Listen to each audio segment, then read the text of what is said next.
Okay, we are officially live, and it looks like we've got some people joining us. And we're going to give everyone just a minute or two max. So, for those of you joining us right now, we're going to give other advisors another minute or so to join us as well. We know people are probably wrapping up meetings right now, or maybe you're grabbing something to drink. I've got my tea with me. Maybe coffee is your thing. And while we do that, I actually want to get everybody used to using the Q&A box because we welcome as many questions as you have today for the session.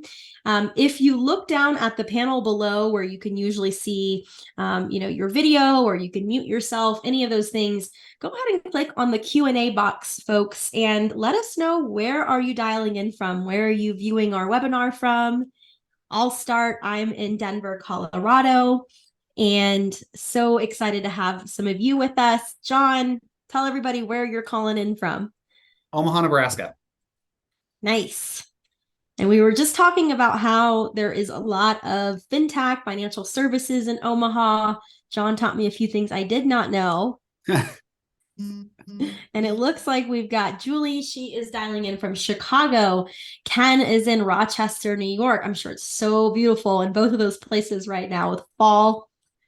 Bernadette is in Orlando. Bernadette, I'll be in Orlando next month to see some family. Very excited.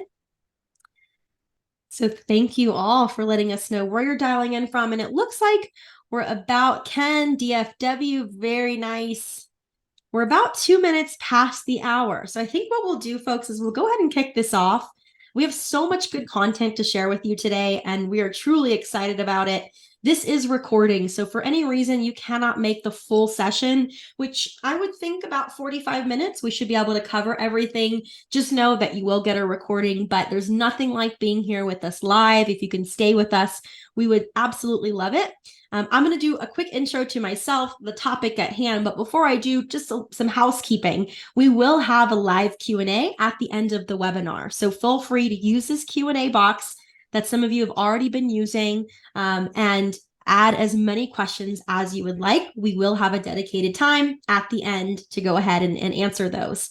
Bonnie is in Ware Town. I hope I said that one right, New Jersey. And Jim is in Nashville. Jim, I love Nashville. I went for the first time last year. It was a blast. Okay, so let's go ahead and kick this off, folks. Who am I? Who's John? And what are we going to talk about?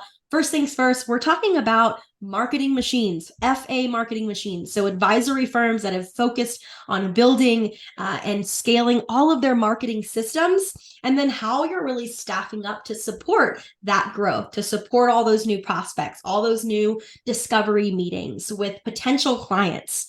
Now, I will say, even though we marketed this webinar as being for these advisory firms that have built these systems in place, if you haven't built these systems in place, there is still so much in this webinar that you're going to learn. So we're going to talk about how to actually get these systems in place and what are some smart lead gen strategies we're seeing today.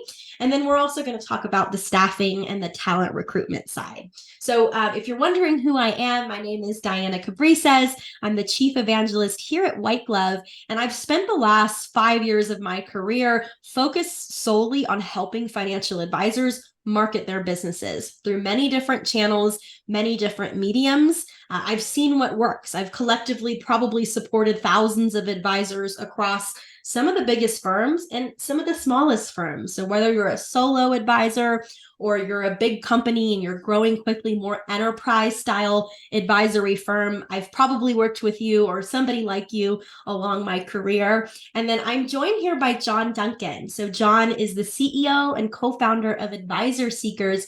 John, you'll probably do your bio much more justice than I will. So how about you share a little bit about you and what you do with our audience today? Yeah, AdvisorSeekers is a venture that we started about 2.5 years ago. We cater to recruitment for financial advisors as well as acquisitions of wealth management firms around the country. Been doing this for roughly about 20 years, but about 2.5 years as AdvisorSeekers. So they, similar to you, you're helping people grow through marketing. We're helping them staff up and grow their companies through either acquisition or through recruiting. I love it. And that is exactly why we invited you today. You are a veteran in the space. You have a lot of experience and all the stories, folks, that John told me as we were planning this webinar. I was like, "Oh, you have to share that story. You have to share that story," because he has such such a wide range of expertise and experience working with different types of firms. So John, thank you so much for being here. Folks, if you're on the line with us, what I like to do when I kick off any webinar is help you first understand what you're going into.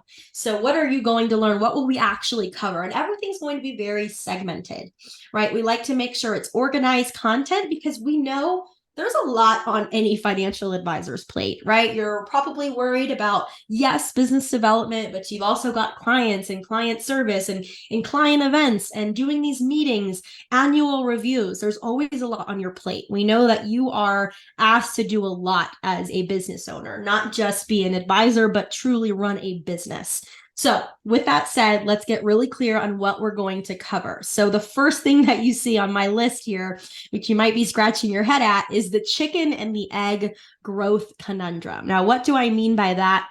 Well, based on my experience, based on John's experience, what we've seen is that in most cases, firms are going to first focus on growing that marketing channel, growing that pipeline, and really putting those marketing systems into place. And as they start to increase the amount of leads that they're getting in their pipeline, well, now they know we need more staff to help this process. We need more advisors or para planners to help us really service our clients without, definitely weakening their experience, if you will, right? We want our service to be very strong. That's the majority. But in some cases, some of you might have first focus on growing a really great team. And then you realize, well, I don't have enough leads coming in the door to support this, or we're not growing at the rate that we thought we would grow.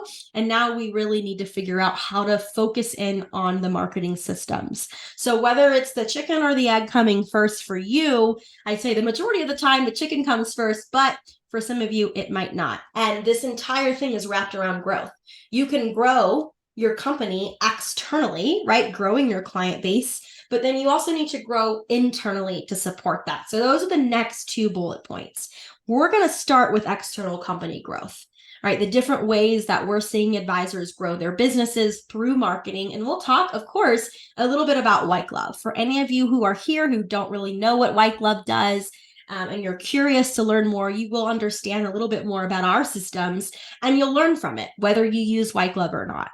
Then we'll talk internally. So how to staff up, what kind of roles should you be thinking about? And John is going to go through what the AdvisorSeekers strategy is, and he's going to share some of that with you. And then finally, the both of us are going to come together and we're going to give you a case study. Now, this case study is based on a financial advisor. His name is Chris Hobart, and he's used both White Glove to grow his business, to put that marketing engine in place, and then also AdvisorSeekers to staff the team and give him that like mental clarity and even mental sanity, right? Running a business and being able to go home and have enough time to be with his family. Again, feel free to drop any questions in the Q&A box as we go on. But the first thing we're going to do is we're actually going to run a poll. I really love understanding who exactly is in my audience today. What are you most interested in right now? Where can we help you the most? So I'm going to launch a poll here, and you should be seeing it. Should have just popped up on your screen. And my poll says, which need is most relevant to your practice today? So is it growing my pipeline? Is it staffing up to support new growth? Is it both? Or is none of the above very applicable to you?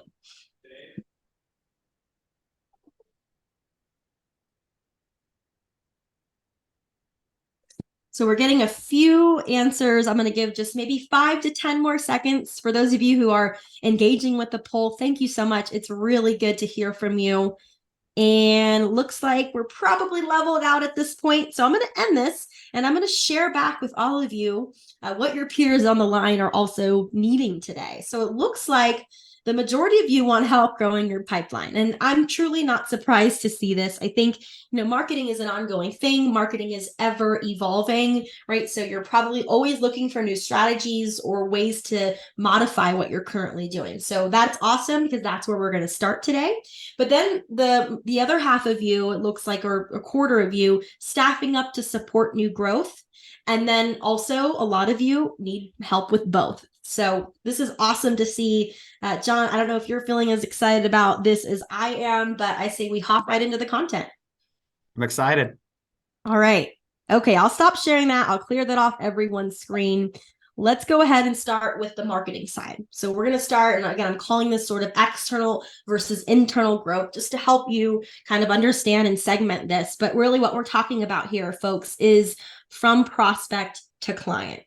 Now, there are many, many ways that advisors grow their businesses. And personally, I have worked with advisors on every single point on this list, and I've seen success across every single point on this list. Some of you on the line, you might be doing email marketing.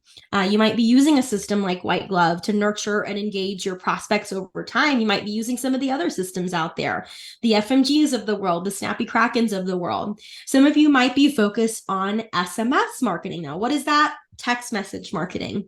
I'd say this one is probably not as common because of compliance. There's still a lot of work to be done there, but it is growing in popularity. We see tools like My Rep Chat, for example, and even at White Glove, we use SMS marketing for our conversion campaign. So after you do a seminar, we're going to use SMS as a part of our strategy to help convert those attendees into actual appointments.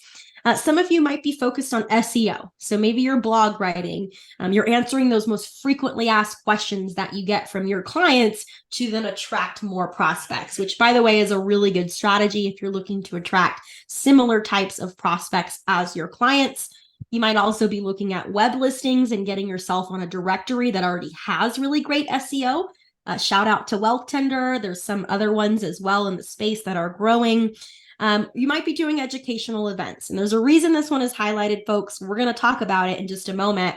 What do I mean by that? Seminars or webinars, whether you're doing them in person or you're doing them virtually, the goal there is to educate on a very specific topic. Like, what do you do with your old 401k rollover, or Social Security? What should you be thinking about there?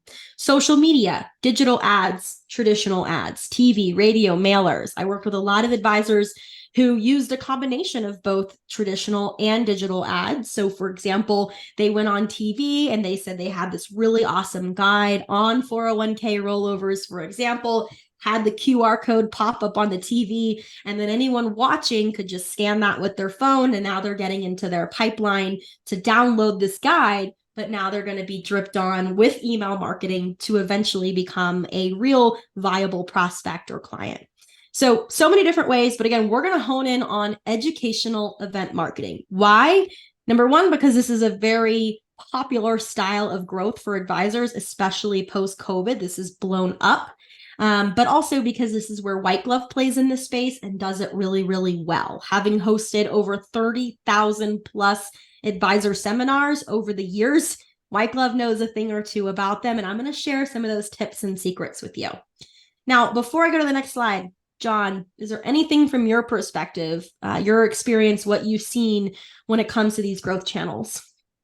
The biggest thing I would say is, out of all the clients that we represent, almost all of them are engaged in these growth channels, right? And so it's less about the traditional, I'm going to networking events, I'm doing this and that to get in front of people, and more about how can I use marketing and technology and advancements in what's going on to bring people to me. And so that's really what we're helping a lot with on the recruitment side too, is it's no longer, I need somebody that can go out and prospect and find people. It's, hey, I've got this growth engine and I'm not looking for a hunter anymore. I'm looking for much more of a closer and a farmer. So we've noticed the biggest growth, the people that are doing the most with us are all using some version, if not all, of the growth channels you have mentioned. Yep. And I think you made a good point there about being, closers versus hunters. And from the aspect of talent acquisition. This is very attractive for an advisor who's looking for a new home to land somewhere where they're telling them right up front and center, here's our growth engine, here's what it looks like when you join this firm. You don't have to go out and hunt or cold call, right? We already have the lead flow coming in for you. John, I'm sure you would agree with that. I would, if you think back to when you were a kid and what you wanted to do. As you get older, you realize what you liked and there were action parts of a job. If you were going to be a cop, I wanted to chase people in my car and solve crime. I didn't know it was 90% filling out paperwork, right? And so when you get into the growth channels, when you think about an advisor, there's generally two avenues that I say that people got into this, right? One is I went to school for it. I got my degree in financial planning. I got a degree in finance, economics. This is what I wanted to do. And then you also have people that stumbled into it, people that knew somebody that was an advisor that says, you got a great personality. You'd be great in this industry. But when you think about it, the commonality is most of the people that went into this being an advisor that was planned, the commonality is that they got into it because they love helping people and they love solving analytical problems. They didn't get into it to be a business development or salesperson. And so the typical type A aggressive, I can deal with rejection, I can make a lot of phone calls, I can stay on task. Most of our clients are saying, hey, that's not the person I want. I need the financial planner. I need the tax planner. I need the person that's passionate.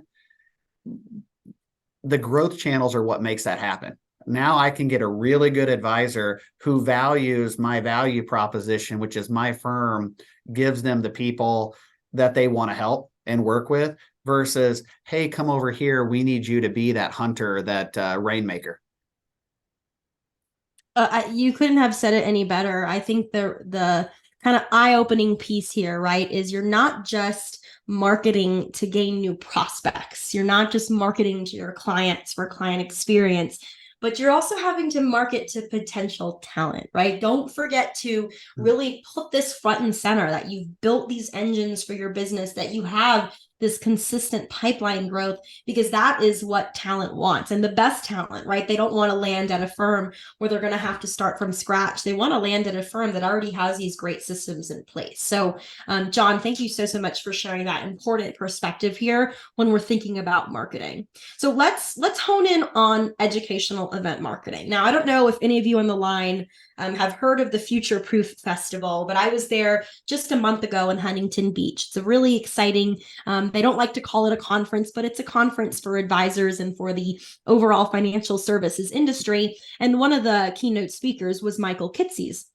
Most of you probably know Michael Kitces. He's the guy in the blue shirt. He literally never takes off the blue shirt. It doesn't matter where he is. But he actually got on stage and he was talking about some of those top marketing strategies based on a variety of different elements, right? How risky is this? How much investment will this take? What is the ROI on this? And he highlighted educational event marketing. That was, I think, one of the either 3 or 5 different types of strategies that he highlighted as being that top strategy, which got me very, very excited because that's exactly what we're about at White Glove, what we've helped a lot of advisors with. And right now, on average, we're seeing about a 4-to-1 ROI with educational events. So for every client you acquire, right, every dollar you spend, you're going to get $4 back in return, which we think is really good. And it's actually an industry standard. That's the 4-to-1 ROI is something you should look at when you're thinking about adopting any new lead gen strategy or digital marketing strategy. Now, what are we really doing at White Glove, and what do you need to know? Again, whether you work with White Glove or not, if you're thinking about hosting an educational event, we have sort of a turnkey system. I'm going to break it down for you, and I'm going to give you some of our best tips here. It starts with research. Everything starts with research. You need to know your market, your area, your zip codes. You need to understand what kind of affluence there is in which areas. And then you need to think about the best topics based on that market, based on those demographics. Now, we host workshops using multiple different topics. One of those is going to be on estate planning. The other will be on Social Security. And the other one is going to be on taxes and retirement. Now, right now, we're seeing a lot of traction with estate planning. And I think the reality is with this great wealth transfer, right? People want to care for their legacies. They want to make sure that their legacies are cared for. So that's what we're seeing. But we also think about venues. Venues are very, very important when it comes to a seminar. I think every advisor that's ever said to me, my seminar didn't work, has tried hosting a seminar at a steakhouse.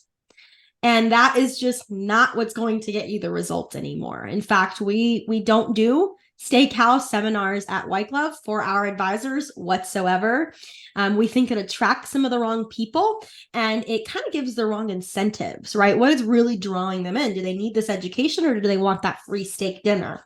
I think a lot of people love steak, so that's a hard one. But we actually think that some of the best performing venues are not the steakhouses, but some of our best performing venues are the libraries, where you have already that sort of energy around education and knowledge and academia. And that's where we're seeing the best turnouts. We're seeing the best engagement from the audience. We're seeing the most qualified types of people and households actually showing up to the event. How do we even get them there? Well, with our strategy, we use digital. So we run ads online. We use Facebook. We create events. We use companies like Eventbrite. And we're targeting these people to bring them to this event because there's something educational that they're going to learn. So we handle all of that. We handle their registrations. We actually have a call center. They're going to call and remind registrants to show up before the actual event. And then all you have to do as the advisor is actually show up. Now, you don't just show up, you get on stage and you give a presentation. And, the stage might just be standing in front of a room of tables, but you're talking about the topic, whether it's estate planning, taxes and retirement, or it is Social Security. You're going up there to give a quality presentation to a room of people who want your expertise. Now, why does this work so well, right? Why do we see the 4-to-1 ROI? Why do we get on average 28 to 32 households to show up to every single seminar that we host, right? And if they don't, we don't actually make you pay for it, right? We have a performance-based marketing system. Why is this successful? Well, let's think about all those other digital channels that we talked about, right? The email, the SMS, the SEO, the blog writing, social media. What doesn't happen on any of these channels, as important as they are for your strategy, is you as a person, as a human, are usually not front and center, right? You're usually not the person talking on the blog. It's usually text, right? You're probably not the graphic on social media. It's probably something designed that talks about a financial topic, right? And that's okay. You need those things. But when it comes to a seminar, you are actually showing up. You are actually talking to the audience. You're shaking their hand. You're engaging with them. We call this humanized marketing. That is why seminars work so well. That is why the conversion works so well. We have about 60% on average of those 28 to 32 households on average that show up that actually book an appointment after the seminar. They felt your energy. They met you. They saw you. They shook your hand. Truly nothing beats that. What happens after the event? We have the conversion campaign. I talked about it. It does include text. It includes email and phone call follow-ups for 45 days. We do this all for you. And then from there, for the people who didn't make a move, well, it's probably because they're just not ready. There hasn't been that emotional catalyst that has happened to really move them into wanting to truly sit down and do business with you. Maybe they don't necessarily trust you enough yet. That's okay. We want to keep building on that. So we have our nurture and engage system, which is email and social media marketing, to help make sure you stay top of mind in 2 years from now, in 5 years from now. When these people are ready to move forward, you will be top of mind. That's very, very important. I'll say one more thing here, and then we're going to move into sort of the internal growth side, and you get to hear from my expert guest, John. There's so much to share there, but I did want to make a point here because I have also had a lot of advisors ask me, what does the marketing really look like for the event? Why are you all so successful at White Club with filling the room? I've tried this myself, and I haven't been successful. Well, we actually market the event under different brands, right? So instead of saying ABC Financial, which is your company, is hosting an event on taxes and retirement, here's where it's going to be, meet us at this date and time, we're actually not putting you front and center until right before the seminar. because we don't want people to feel this is just another sales pitch. The reality is, the truth is, as unfortunate as this is, that a lot of financial advisors rank pretty low on the trust barometer. I think there was some data that came out recently that said as low as car salesmen, which is a pity, right? It's a pity. And I know, John, you're probably thinking, my goodness, because what you do is so noble, but we know we have to work with that perception of the world, of people. So we don't use your brand until, again, right before the event. We'll insert you as the event speaker with a little bio, but we're actually using brands we've created and we've run a lot of events under. Now, these events, these brands, you can go on Facebook right now and look up taxes and retirement. You'll see that we have about 2,900 reviews, 4.9 stars, about how many people have loved the event. They found it super duper helpful, this, that, and the other. You'll also find these brands on the Better Business Bureau having an A+ rating. This is all very important. It establishes that credibility. If the audience is doing their research before they actually come to the event, which most of them are, we targeted them digitally. They're probably looking digitally to make sure that they can confirm or verify this is a real thing. That's what they're going to find. And that's going to only drive them further to trust you right away and to want to come to the event.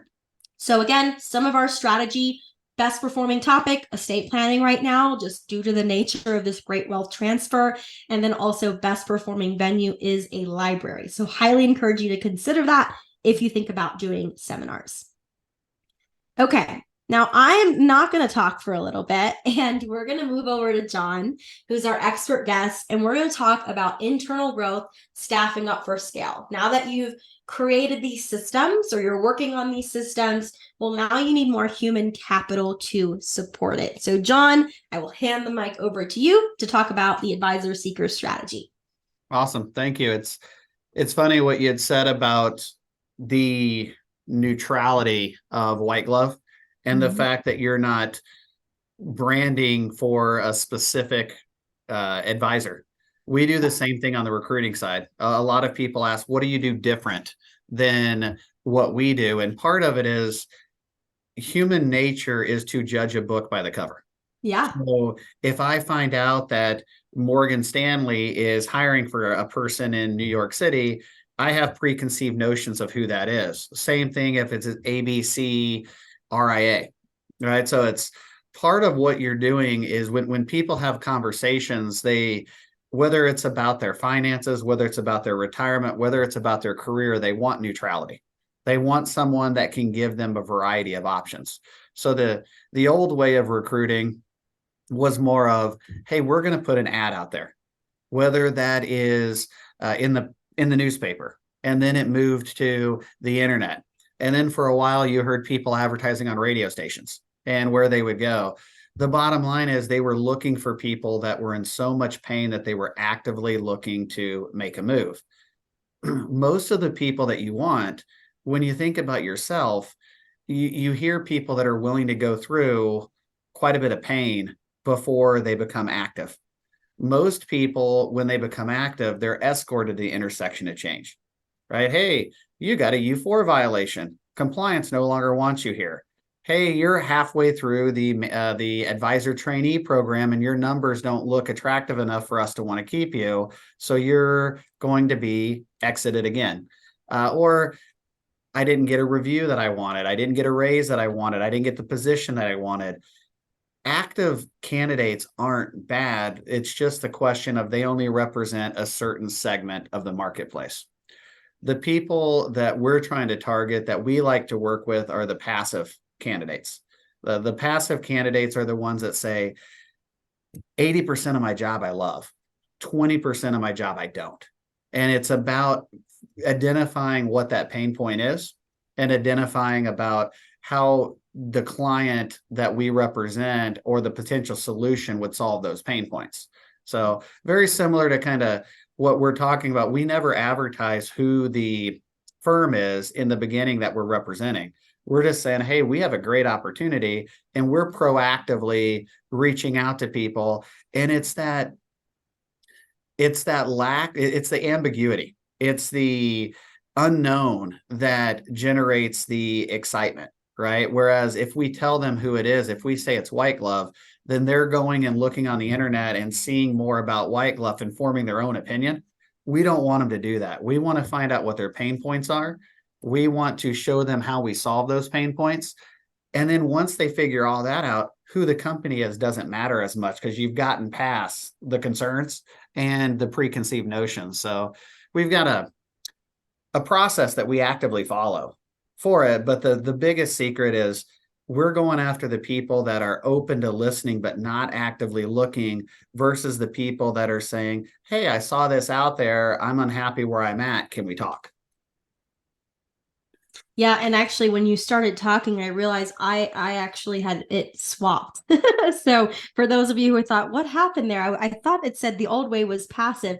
It wasn't. So I just swapped it. But yeah, that those are so many good points. And I love how we can make a connection there between how we market these events to how Advisor Seekers is actually marketing and looking for talent and doing it under, separate names. Because you're right. Unfortunately, John, it is human nature that we judge a book by the cover. And as unfortunate as that is, we have to also leverage that and use it to our, best ability, our best interest when we're staffing up or when we're looking at marketing for the firm and growing that pipeline. So I love this. And folks, for any of you who are looking at this, we will absolutely make sure you have a copy of the slides when we follow up with the recording as well. Before we move on to this next slide, John, because I know we're going to go through a little bit more of like where you really start and some other cool stories that you've got. Don't forget, folks, you can use the Q&A box. So at any point that you have a question, even a comment or a concern, we want to hear from you. So don't hesitate to click the Q&A box at the bottom or wherever your little control panel is on your screen and drop us a question. We'll make sure that we cover those at the end.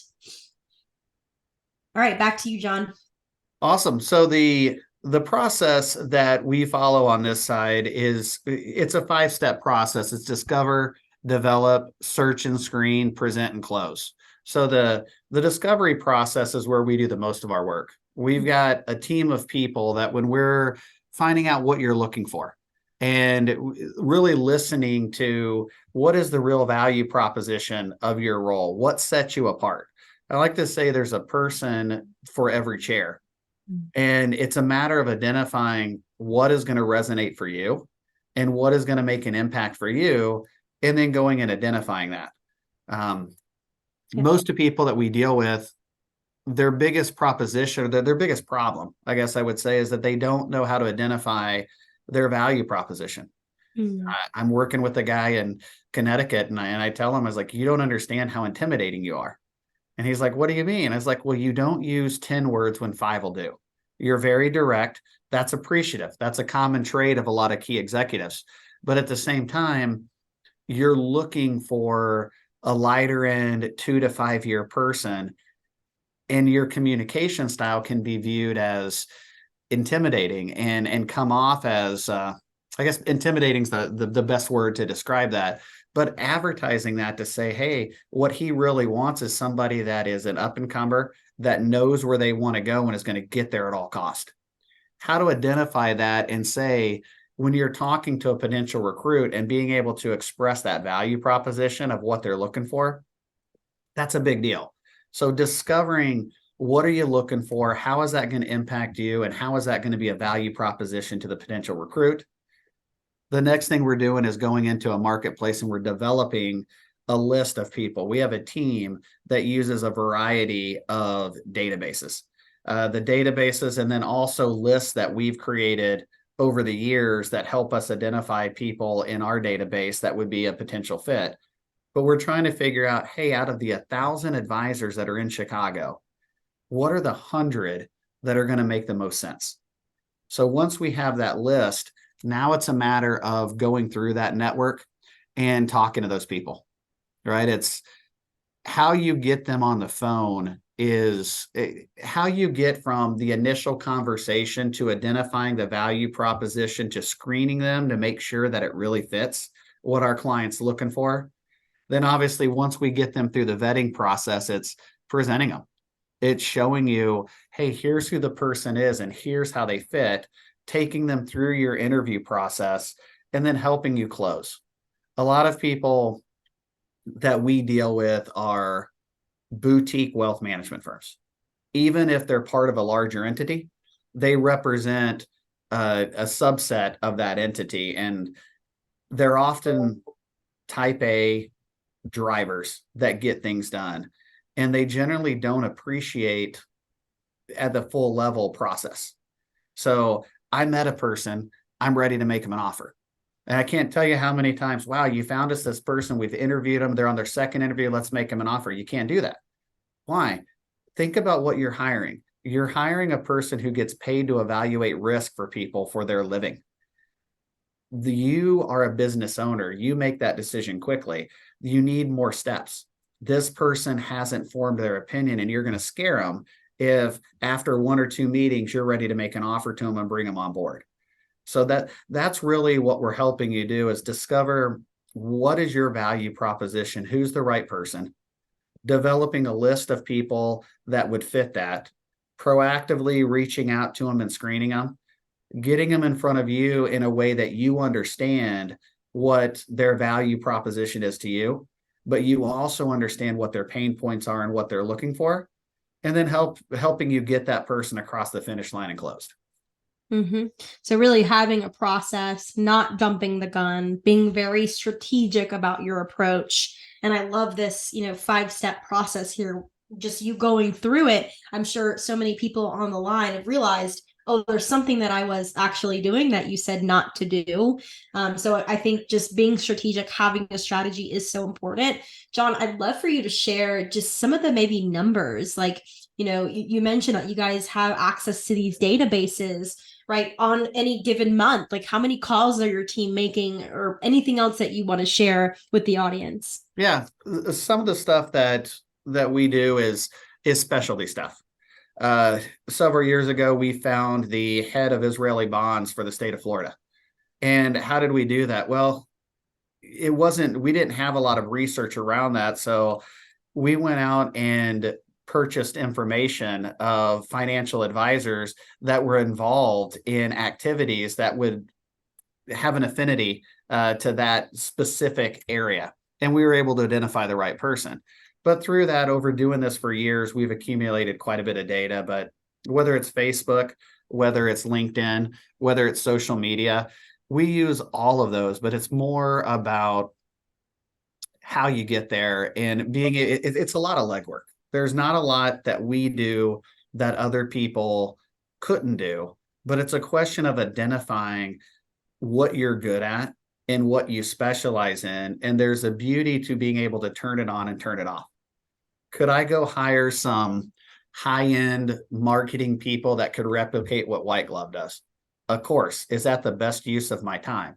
Could I hire internal recruiters that would be able to replicate what AdvisorSeekers does? Yes, but it's about being able to turn it on and turn it off and not be committed to it fully.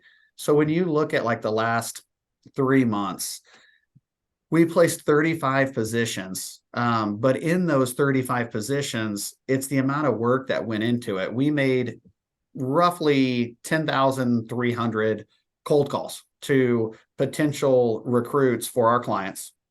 Out of that, we got 750, maybe 751 interviews that we did over the last 3 months of applicants or candidates, I guess I should say, that were looking to at least explore making a move. They were open to have that conversation.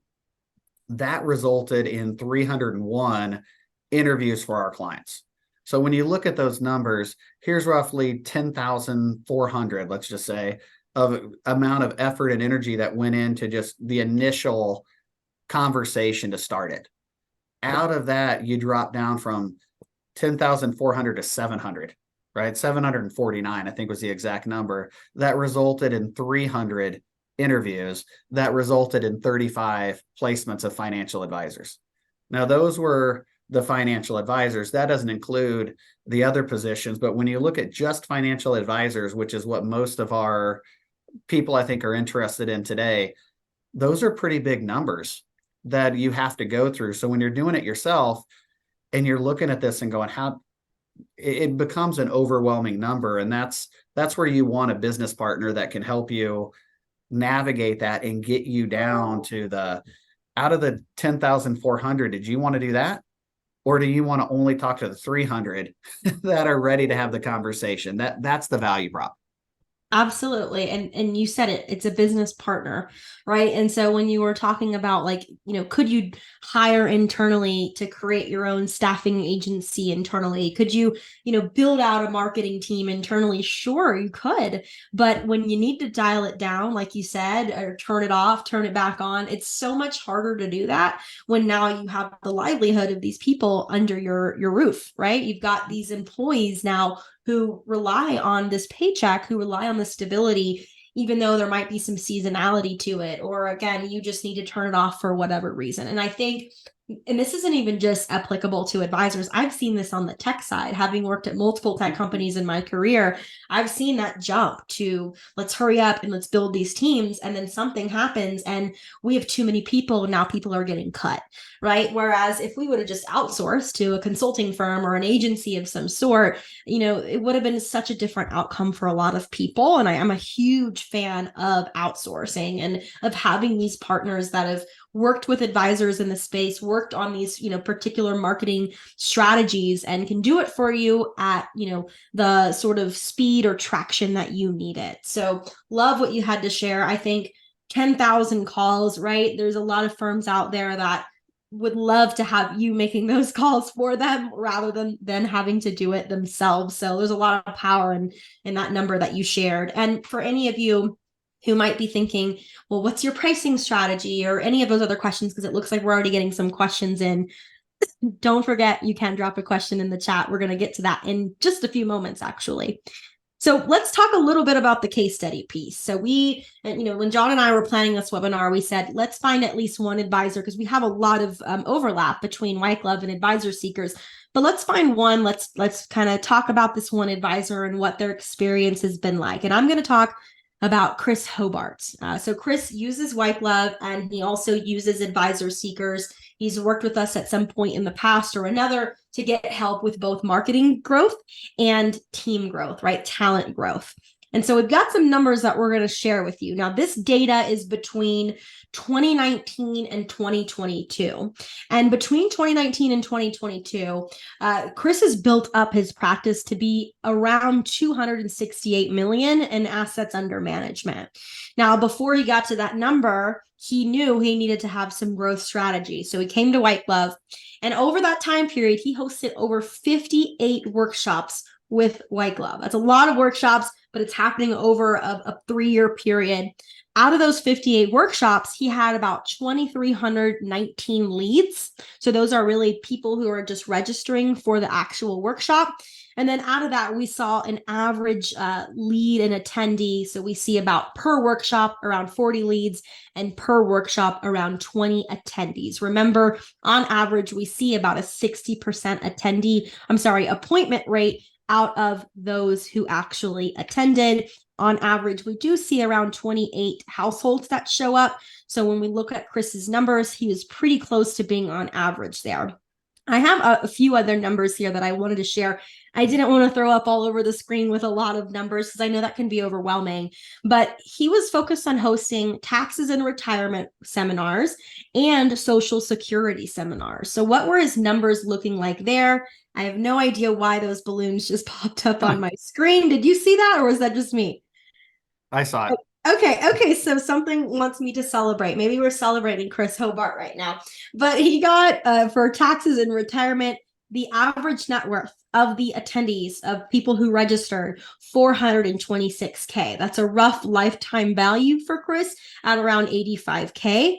And then Social Security, we see a little bit lower. I think Social Security can really target a lot more people. And that one is looking at around 330K average net worth and then 66K lifetime value. So looking at these numbers, as he started to host more and more workshops, as he started getting these leads in, he knew he had to staff and scale. So insert Advisor Seekers, where you helped him staff a CSA, a financial advisor, and a COO over this time period. So John, I'd love if you could speak to that process.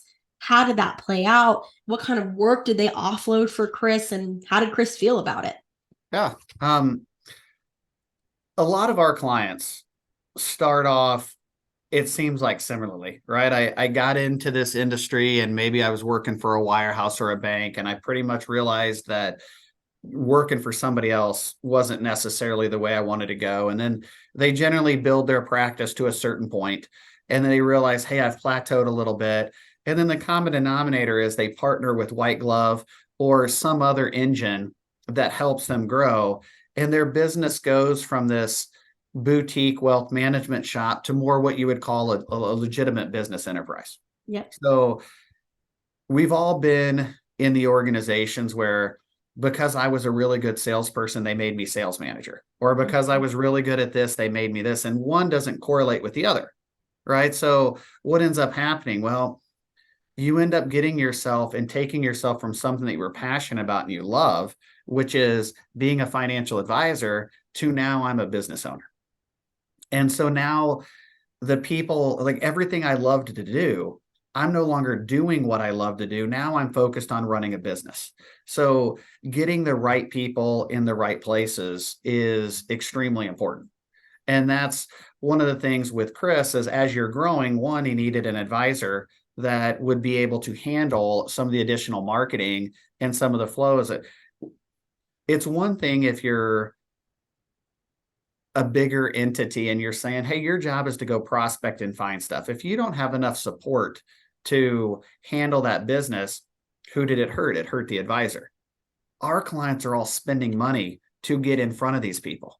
So if I don't have enough talent, if I don't have enough people in my organization to handle those leads, it wasn't, oh, wow, I didn't get to that. It was, I didn't get to that. And I was spending X amount per appointment to get there. So it cost me money in multiple areas. And that was the efficiency that we were able to add with Chris. It was one, how do we support our advisors with administrative help to make sure the applications are getting processed, to make sure that client questions are getting answered, to make sure that when case design needs to be done or things need to be followed up on insurance policies, that everything is done there. So that's one of the big things that you'll find if you're a real growth orientated firm. You tend to have your advisors, the more time they're spending on paperwork or process, the less people they're talking to, which creates a logjam. So the client service side was huge.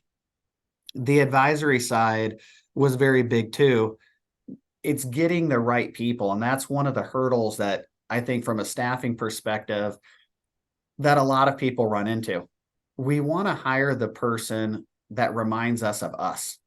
But a lot of times the role that we need filled is completely different. We don't want to do that role. So why are we hiring somebody? So in our advisor searches, most of the times we're looking not necessarily for a hunter, but we're looking for a closer and a servicer. That's a completely different mindset. And so getting the right person in there is extremely important. It needs to be a person that feels like, man, if I get in front of somebody, they're going to be my client. I'm just really bad at getting in front of people. Now it's a win-win on both sides. And that was a big thing for Chris is I need somebody who values what our firm is bringing to the table, which is reputation, it's lead flow, it is the ability to service these people. We allow them to focus on what they wanted. The other thing was Chris had an expanding operation and needed somebody that could help with operations. He had a COO that was retiring and we needed to find a new one that was coming into the organization. The big value proposition is as your business is growing, a lot of times you can work yourself into a situation where you don't enjoy it anymore. It's become a job. When you first got into it, you were helping people and you were in the weeds where you like to be. And now you're caught between how do I work on the business if I'm working in it? And how do I build it out? And that was probably the biggest value proposition for Chris, was not only able to identify the people that valued what he was bringing to the table, but also bringing the people to the organization that allowed him to focus in the areas that he wanted to focus and really enjoy running the business and seeing it go the direction that he wanted it to go. That is amazing. And I think you said so many good points there. And I think I know when we talked about, initially planning this webinar, one of those big things that you were talking about was it's not always about hiring a junior you, right? This is a business that needs to be ran. And if you hire a junior you, well, you might not have enough time now to do the things you really love. You need someone business oriented. And in Chris's case, right, a CSA, a COO, a financial advisor. Are there any other types of roles that you guys typically staff up for? Yeah. Anything that you can imagine in the wealth management industry. Yeah. So some people, I guess, don't realize that these exist, but we'll do so chief marketing officers, Mm-hmm. we'll do chief investment officers, chief compliance officers. So if Mm-hmm. you look at what we do, 50% of all of our staffing is either what we would call a sales advisor, which is generally somebody that's taking an applicant or a candidate Yeah. from a seminar or some Yep. sort of marketing event. This person has said, I'm interested. Their job is to generally take them anywhere from a 3 to 5 step process. Meeting number one is what's keeping you up at night, getting more granular on what they're looking for. Meeting number two is generally, hey, here's our value proposition. Here's what we could do for you and how we think it would help you. And then meeting number three is generally closing. There could be a variety of other meetings in the way, but philosophy is still the same. Service advisor is that advisor that is once the people are brought on board. In financial planning and tax planning, a lot of your heavy lifting is done in the first year. After Mm-hmm. that, it's more about reviews and maintenance. Well, the person that's really good at closing and sales generally gets bored with maintenance. Yeah. And the person that loves maintenance and is passionate about it generally struggles with the quickness and the newness and the directness of that you have to do to be in sales. So we break them down into two distinct roles. Outside of that, executive assistants. I Yeah. need somebody to manage my day and help. Client service associates.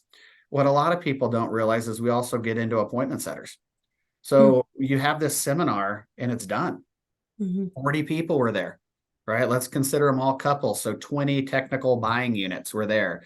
Mm-hmm. Generally, what we found is in most seminars, 50% of them will go to appointments right away. Yep. The Yep. other 50% are either I'm more of a do-it-yourselfer. I'm self-directed with Fidelity or Schwab. I came to learn what you could teach me, and I really wanted to be educated, but I like to do this myself. The other 25% is timing's not right. Exactly. How do you Yep. follow up with them? What do you Yep. do?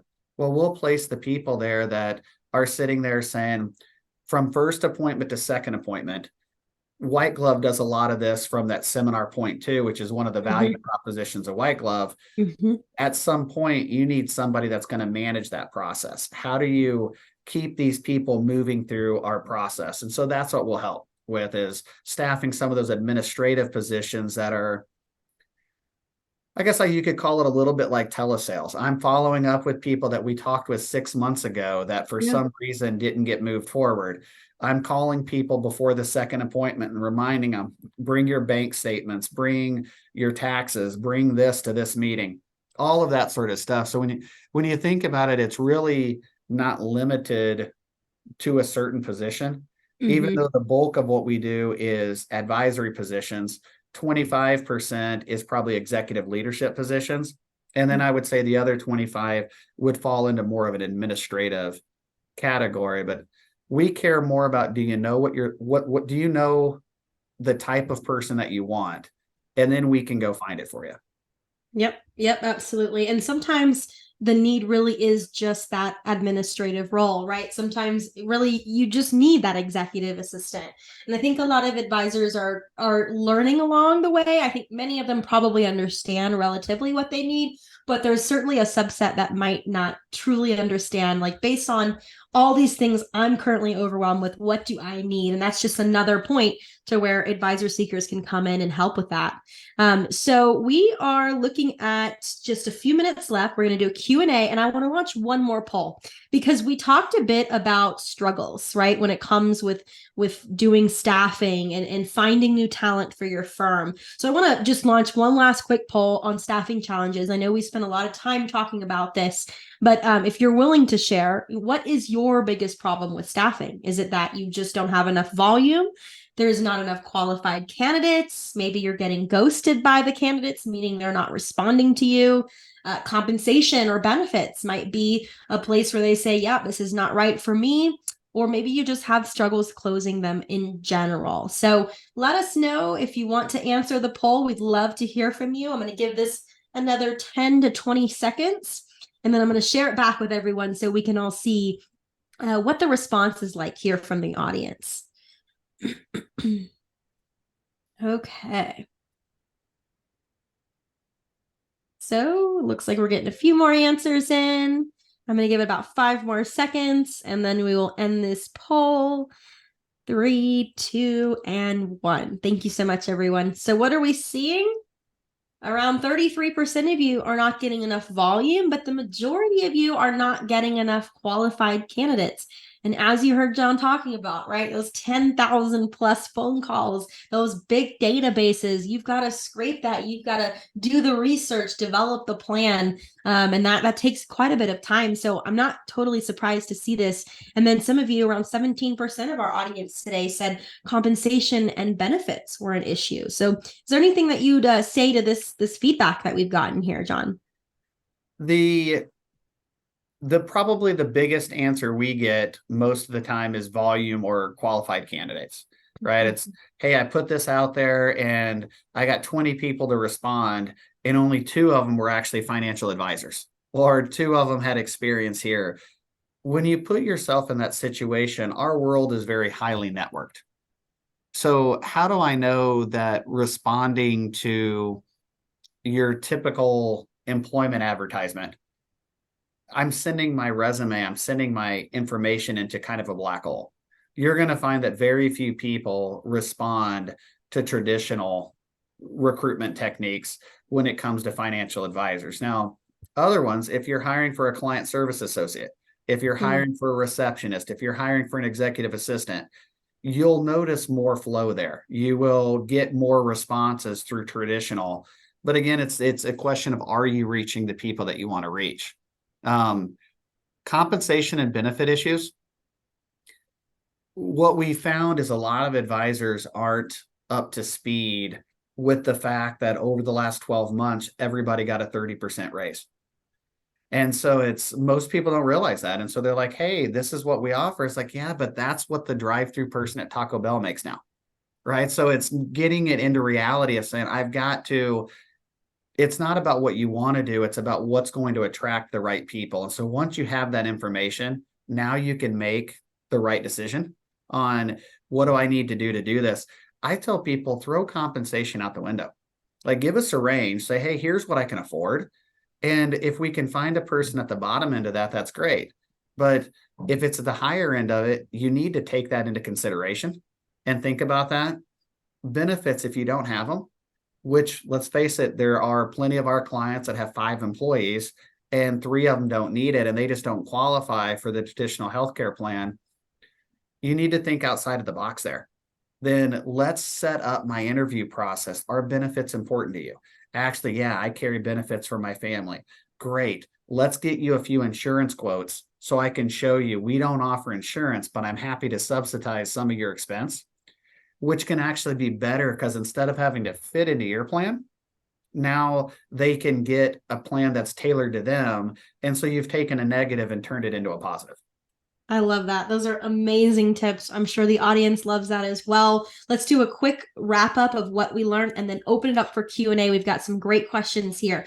3 quick points. We know that seminar marketing works well, and we see that 4-to-1 ROI because it's a humanized marketing effort. It's a strategy that puts you in the front and center, building that relationship. People don't buy from businesses, they buy from people. The key to successful recruiting is not to focus on active job boards, but actually passive recruiting rather than active. And then finally, the best advisory firms, well, they're no longer hunting for new talent. They're focused instead on closing. So that is a different mentality, and letting the experts really support them throughout the rest of the way. So I'm going to pick on a few questions here while we have a couple minutes.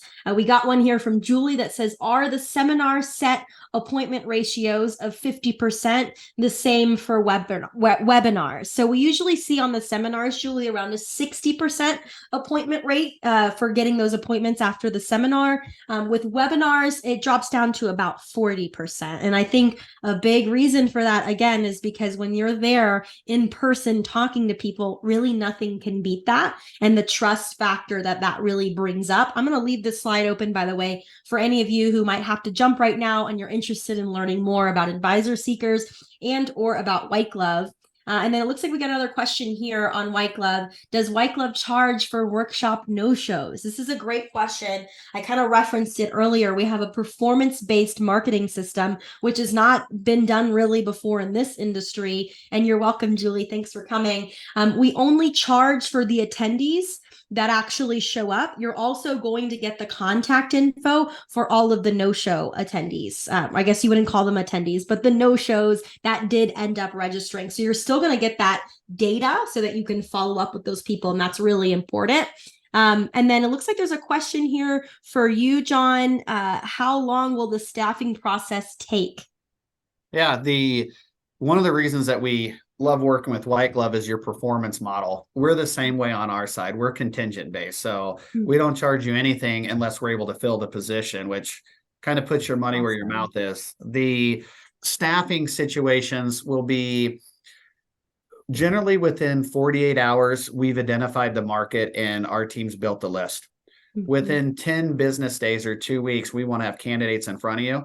And then we want to have the position filled within 30 days. Those are the standard metrics that we use. Doesn't always work that way. Sometimes it's quicker. Sometimes it takes longer. What we want to make sure of is that when you engage us, we're having weekly conversations with you. We're talking with you and letting you know what hurdles we're running into. Are we ahead of schedule? Or are we behind schedule?